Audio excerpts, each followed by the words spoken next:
All right. Hello, what's up? Well, this is day one of the Sam Kuhn YouTube or podcast or whatever.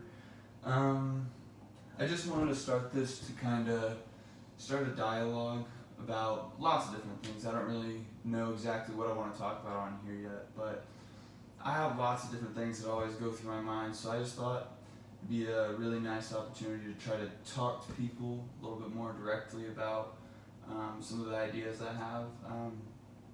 So I guess one of the things that I want to try to talk about on this whole system is just politics. I think politics is one of those topics that you can't really discuss at the dinner table nowadays, and there's not really a great place to talk about it anywhere. But I think that if we can start to have dialogues like this more often, then we can maybe start to affect the country a little bit more. So one of the things that I think is really sad about the situation that we find ourselves in nowadays is there's an anecdotal sort of rule in our society that you're not supposed to talk about money, sex, or religion. And that is very difficult because if you think about what are the topics that are the most difficult for us as people, it's definitely money, sex, and religion. And I'm even messing that up as I'm saying it, but whatever. Money, sex, and religion, or politics, whatever. Everybody's got their own ideas about the sort of things that are way too taboo to talk about. And I said money, sex, and religion, but I've also heard politics and lots of different topics are really difficult to talk about nowadays, regardless of anecdotal evidence. But I just thought that if we could start talking about these things, we could maybe make real changes.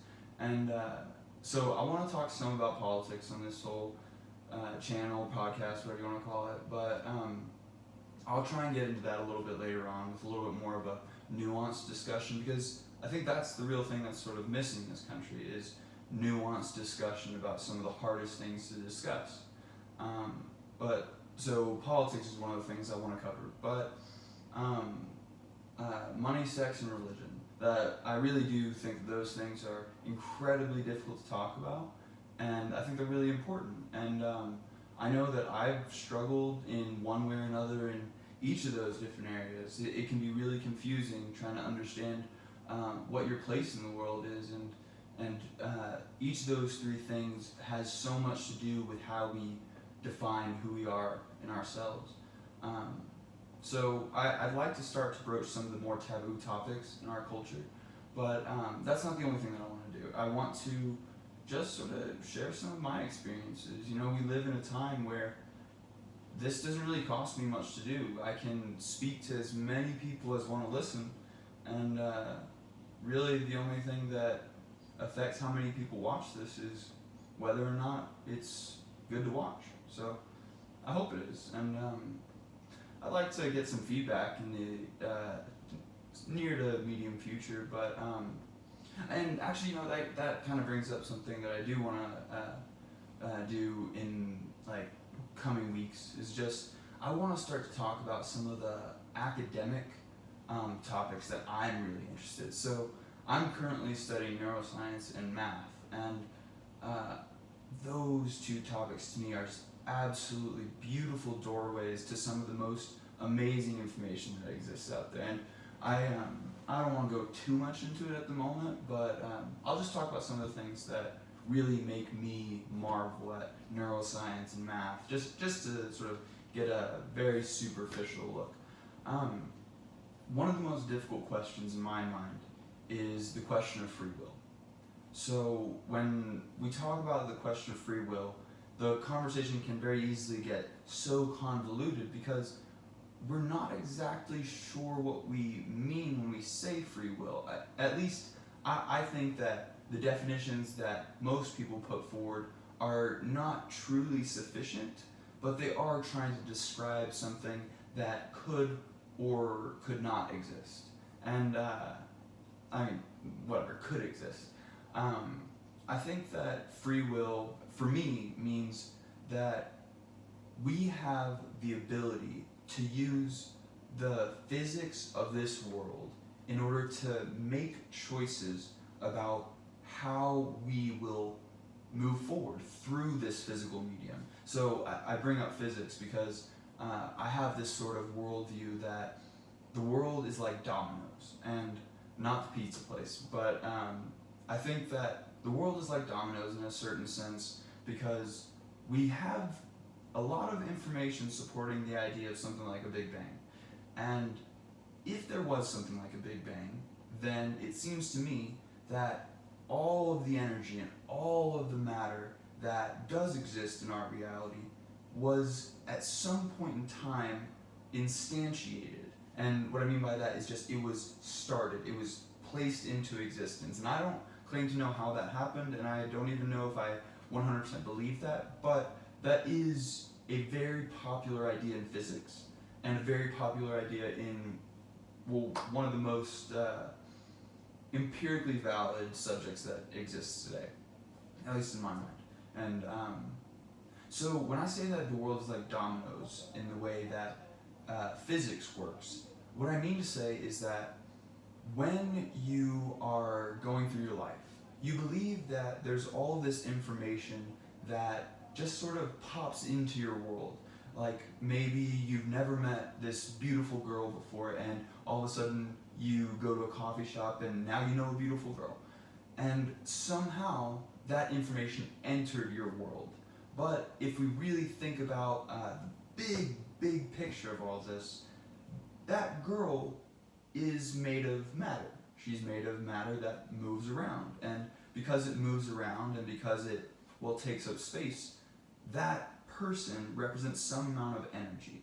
And Einstein has an equation that says E equals mc squared. And that, we don't need to go too much into that, and I probably couldn't go too much into that at the moment either. But basically the important thing to know about that is that energy is on one side of that equation and mass is on the other side of that equation, which means that wherever you have mass in the universe, you have energy. And we also have a law in physics, which is the conservation of energy, which means that energy cannot be created or destroyed. It's only transferred from one kind to another. And I know that that is a real big can of worms, and I just mentioned how the Big Bang made everything. And if you think about it, that does violate conservation of energy, conservation of momentum. But we have a sort of belief in physics and science as a whole, really, that we should try to explain the world that we see around us. And the theories that seem to explain the most are the ones that we're going to go with for now. But we're going to keep working on them to try and make them more and more accurate. But going back to the idea of the coffee shop, you have this woman that has now entered into your reality. But in the grand scheme of things, the matter and the energy that that woman is comprised of would have been produced by the Big Bang. And it would have taken a long time of these blazing hot tiny entities bumping into each other over and over and over and over, forming stars and galaxies and all sorts of things. And it would take a super long time for a Big Bang to make that woman, but all of the information in order to produce that woman, at least from a sort of normative physics perspective, existed at the moment of the Big Bang. And so when I say that the world is sort of like dominoes, that's kind of what I mean. It's just that everything was set up in that moment, and things have just sort of fallen forward. When I say fallen forward, another way that I'll probably talk about that, and you'll hear me use this word a lot, is the information and the interactions have propagated forward in such a way that now the Big Bang takes the form of me and some woman in a coffee shop. And so I think that's really fascinating. But that is very contrary to the way that most of us live our lives. I know that when I go to a coffee shop and I see a woman, I can decide, do I want to go up and talk to her, or do I want to stay here and just sort of mind my own business? And even if I know that I am deciding that, was there any possibility that I could have done the thing that I did not do? And I know that's a real tongue twister to say, so I'll try and say that one more time. Is there any real choice in the matter? When I was sitting there thinking, okay, should I go up to this person? Should I not go up to this person? I weigh pros and cons, and I think about my memories, and I think about the past and all sorts of things. But it's fascinating to consider that maybe the patterns of visual stimulation and the memories and the emotions and everything that was going on inside of me also was set up by the Big Bang. And so every single thing that I considered was in a way predetermined. And I don't know the answer to that, but to me, it's a fascinating question because I would like to know if I play a meaningful part in my own life, or if the thoughts that I have are entirely determined by something that happened 13.2 billion years ago, or maybe even farther back than that, if there is something before the Big Bang. But that really just raises the question of free will for you. So I hope that you think about that a little bit and consider these big questions. I mean, to me, they're really exciting, and I have been thinking about them for a long time, and I think that there's tons of people out there thinking about them as well. But it's difficult to find those individuals, and I want to start a conversation about those sorts of things. So, free will is definitely one of the big questions for me. With that said, there's clearly a sort of structure to everything that's going on. If you want to go back to the analogy of dominoes, then you could say that there seems to be a way that the dominoes are set up. There's only a finite number of ways that they can be placed next to each other to knock one down or to knock none down. And that sort of ability to interact, to me, I believe that is mathematics. I think that the world around us is some sort of expression of mathematics. And I don't have the greatest empirical evidence for that. It's very much so something I feel in my heart. But I do want to pursue that because I think that a lot of great scientists and mathematicians from the past have found such incredible discoveries just by considering that there's some beautiful structure going on around us and in everything that we see. And gosh, the walls that are around me, and the chair that I'm sitting on, even the way that my face is put together, there's a sort of mathematics to that. And it's fascinating to me to consider that there could be some sort of rule book that maybe we don't have access to reading the rules, but somehow by paying attention to the way that this whole game is played, and when I say game, I'm referring to life, the way that this game is played, maybe we can start to uncover those rules, and maybe that is our best way of starting to search for something transcendent.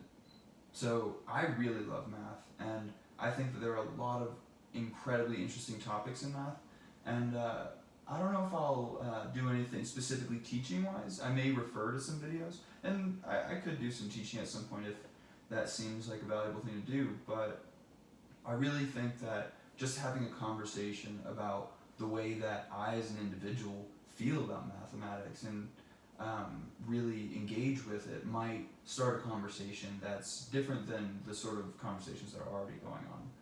So with that said, I'm going to wrap up this first video, but I'm looking forward to engaging in conversation with lots of y'all. And if y'all have interesting questions that y'all want to ask or talk about, I'd be happy to do so. And